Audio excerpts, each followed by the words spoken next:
Seguimos en Cara a Cara y le damos la bienvenida a la presidenta del Consejo de Ministros, Violeta Bermúdez. ¿Qué tal? ¿Cómo le va? Buenas noches. Buenas noches, Nicolás. Gracias por la entrevista. Gracias a usted. Creo que no se le ha visto tan indignado al presidente Sagasti como hoy, ¿no? La carta de estos ex militares no ha caído bien en el Ejecutivo y creo que se notó, ¿no?, en las expresiones del presidente Sagasti, que recordó que las Fuerzas Armadas en democracia no están para estas tropelías, ¿no?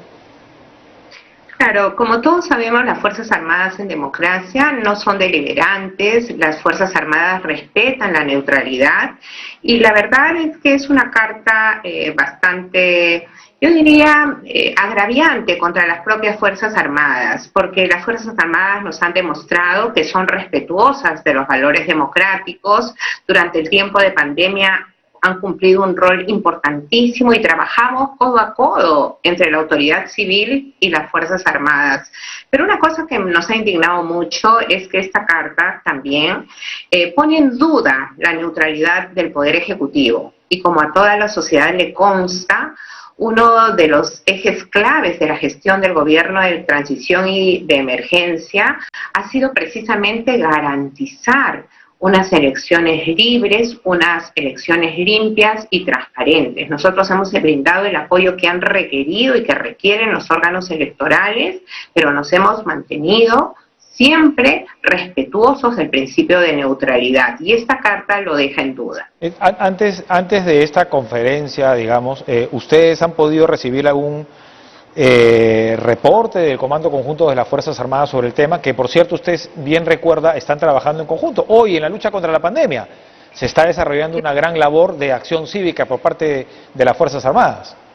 Sí, nosotros trabajamos muy de la mano porque las Fuerzas Armadas cumplen un rol importantísimo. Ellos tienen un rol constitucional y en el periodo electoral han resguardado todo el material electoral, han ayudado también en la protección de la seguridad pública y durante el tiempo de pandemia evidentemente han cumplido un rol clave, incluso por primera vez, yo diría, en la historia republicana de nuestro país, han trabajado articuladamente la sanidad de las fuerzas policiales y las Fuerzas Armadas con el Ministerio de Salud y con ESalud, que está adscrito al Ministerio de Trabajo. Entonces hemos logrado integrar los sistemas de salud para poder responder de una mejor forma ante la pandemia. ¿El Comando Conjunto se ha pronunciado o al menos se ha comunicado el presidente del Comando Conjunto con el presidente Sagasti?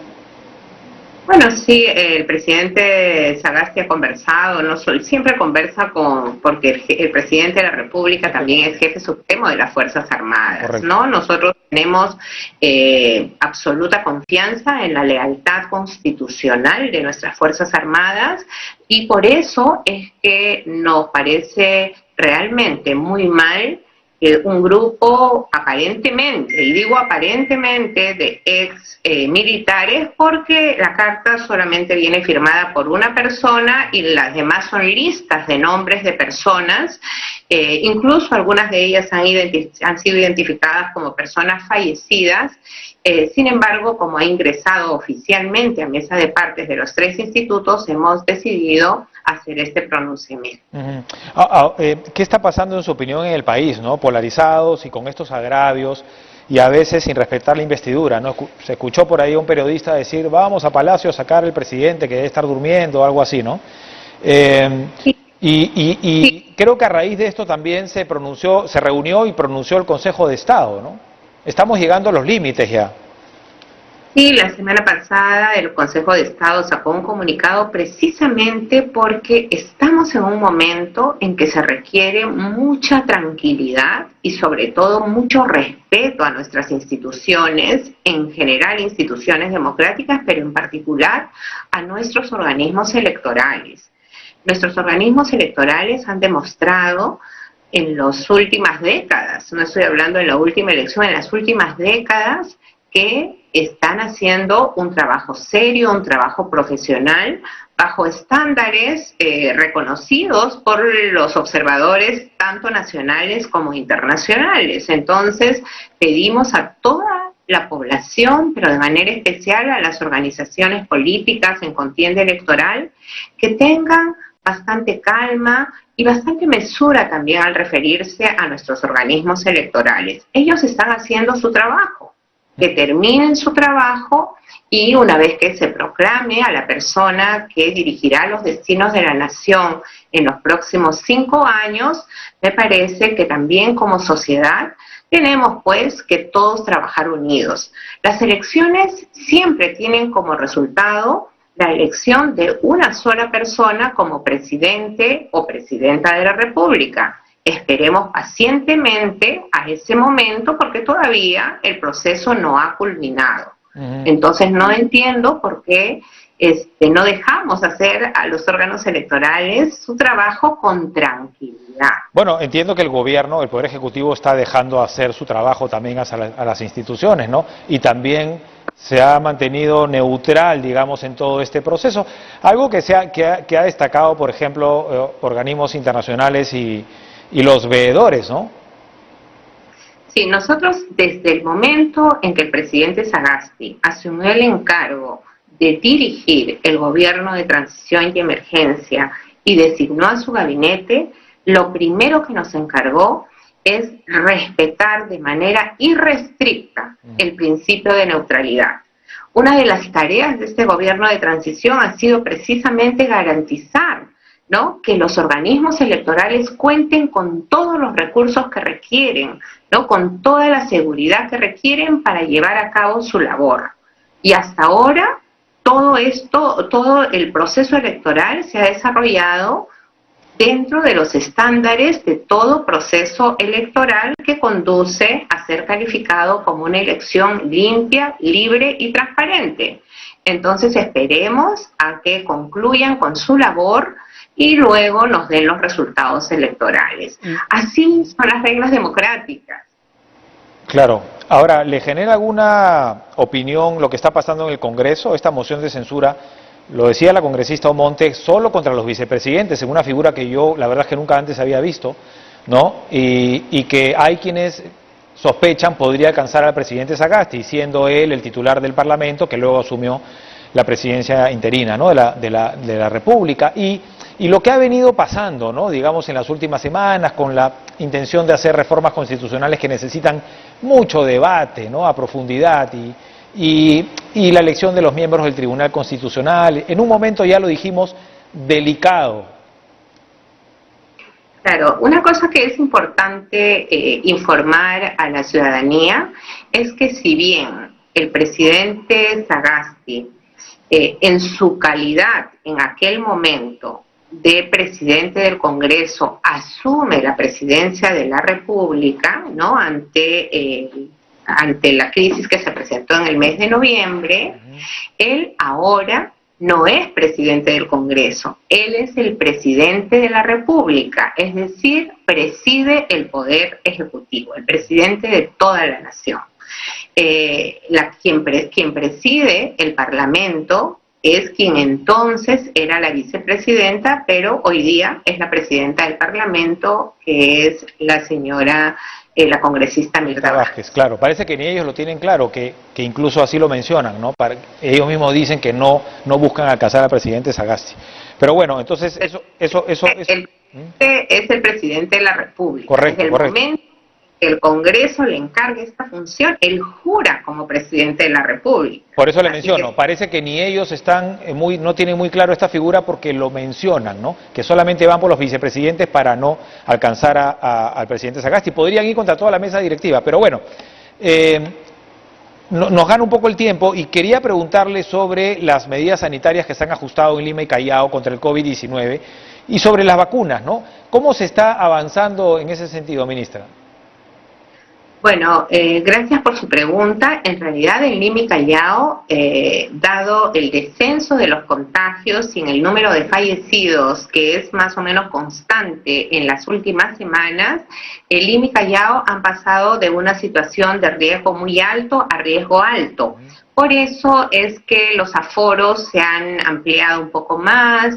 Igualmente el toque de queda ha corrido una hora adicional, y esto tiene un par de horas adicionales porque hemos hecho también ajustes en las medidas. Ahora tenemos, cuando es riesgo moderado, por ejemplo, tenemos el toque de queda a las 12 de la noche, cuando es riesgo alto, 11 de la noche, cuando es riesgo muy alto, 10 de la noche, y cuando es riesgo extremo, se mantiene en 9 de la noche.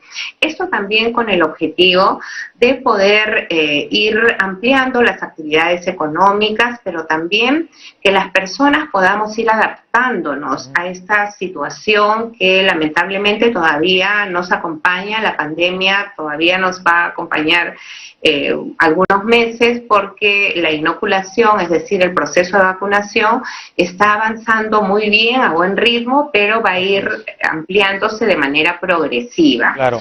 Actualmente, en la última semana, una buena noticia es que en 7 días hemos logrado administrar 1 millón de dosis. O sea, cada vez nuestras brigadas de vacunación han perfeccionado el sistema y están vacunando más personas en un menor tiempo, y esto nos va a garantizar que cada vez más personas puedan estar protegidas frente a la COVID-19. Ahora dimos la cifra, ¿no?, en TV Perú Noticias, más de 6 millones de vacunas. Esto es un logro por cómo venía esta situación en los primeros meses del año, ¿no? ¿En qué momento se destrabó y empezó a fluir mejor este tema de la vacunación? Mire, Nicolás, desde el primer momento nosotros dijimos que íbamos al ritmo en que llegaban las dosis de vacunas. Decíamos, nos llegan pocas dosis, evidentemente no podemos vacunar a muchas personas. Pero una vez que hemos empezado a recibir un número mayor de dosis, hemos empezado a acelerar la vacunación. No tenía sentido contratar muchas brigadas de vacunación, abrir muchos lugares de vacunación si no teníamos las vacunas. Entonces, claro, cuando decíamos esto en el mes de febrero y marzo, a veces algunas personas que no tenían fe en nuestra gestión decían que era imposible que vacunáramos a más de 30.000 diarios. Ahora estamos a días en que hemos llegado a vacunar casi 200.000 personas. Pero es que no se había garantizado tampoco los contratos, ¿no? Me parece que ahí, justo ahí es que hay un punto de quiebre, ¿no? Nosotros, desde cuando nosotros ingresamos, como bien lo hemos dicho en varias oportunidades, no teníamos ningún contrato firmado. Solamente había un acuerdo con COVAX Facility, que además es por un número limitado de vacunas que son bien importantes, pero que no eran suficientes para toda la población. Entonces, sí, en el gobierno del presidente Sagasti hemos puesto como una prioridad cerrar contratos, pero a la vez negociar permanentemente con los laboratorios para que nos entreguen el mayor número de dosis en esta etapa en la que nosotros estamos a cargo de la vacunación. Correcto. De hecho, desde Cancillería y desde el Ministerio de Salud tienen un trabajo muy intenso y coordinado para poder seguir recibiendo más dosis de vacunas en el mes de julio, porque todavía nos quedan 40 días de gestión y le aseguramos a la población que vamos a trabajar intensamente hasta el último día para vacunar al mayor número de personas. Correcto. Hoy conversábamos más temprano con la directora ejecutiva de la Autoridad para la Reconstrucción con Cambios y claro, ella decía, ojalá que el próximo gobierno mantenga esa línea que estamos adoptando, ¿no? Yo pensaba, bueno, este tipo de instituciones, obviamente el Estado no puede parar y debe de trascender a los gobiernos o a los gobernantes, ¿verdad? Y me pregunto, tenemos que... Si me permite terminar la idea, me pregunto, ¿usted teme o debemos de temer que este proceso de vacunación se suspenda, se dilate, se postergue, ¿no? ¿Se afecte con el nuevo gobierno? No tendría por qué pasar, por varias razones. Una, porque nosotros ya tenemos las vacunas aseguradas, contratadas, para vacunar en demasía a más de los 20 y tantos millones de peruanos mayores de 18 años. O sea, las vacunas están contratadas, entonces no hay problema en la adquisición. Segundo, tenemos un plan nacional de vacunación, o sea, tenemos un planeamiento estratégico de cómo debe llevarse a cabo la vacunación. Tercero, vamos a dejar un cronograma en base a las fechas de entrega de las dosis de vacunas que van a llegar en el segundo semestre. Ese va a ser un cronograma, evidentemente, que tiene que ser ajustado cada mes, porque usted sabe, nos van confirmando la llegada de las dosis con unos días previos o unas semanas previas y no con una anticipación tan grande, pero tenemos los trimestres y aproximadamente el número de dosis que van a llegar por trimestre. Entonces vamos a dejar una programación, pero algo que es fundamental, ya vamos a dejar un sistema en funcionamiento. O sea, ya tenemos vacunatorios instalados, tenemos brigadas que ya están súper entrenadas y que cada vez están vacunando mucho más rápido.